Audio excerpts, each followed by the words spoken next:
राज्यसभा लढवणार असं शरद पवारांनी मला आणि काँग्रेसला सांगितलेलं आहे असं संजय राऊत म्हणाले आहेत।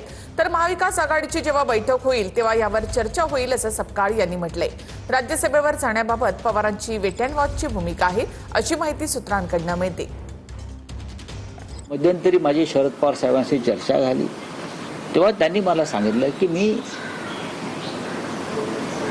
राज्यसभेसाठी ही निवडणूक पुन्हा लढवणार आहे, हे त्यांनी मला सांगितलं। आता या तीन पक्षामध्ये चर्चा होईल, त्याच्यामुळे जर शरद पवार साहेबांनी ही भूमिका व्यक्त केली आहे आणि ही भूमिका त्यांनी काँग्रेसलाही सांगितलेली आहे, त्याच्यामुळे आता महाविकास आघाडीमध्ये या विषयावर चर्चा होईल। या संदर्भात बैठक जेव्हा होईल त्या संदर्भात जरूर त्या अनुषंगाने चर्चा होईल। एकंदरीत महाविकास आघाडी ही 2024च्या निवडणुकीनंतर पुन्हा एकदा संवाद स्थापन करण्याची आवश्यकता आहे।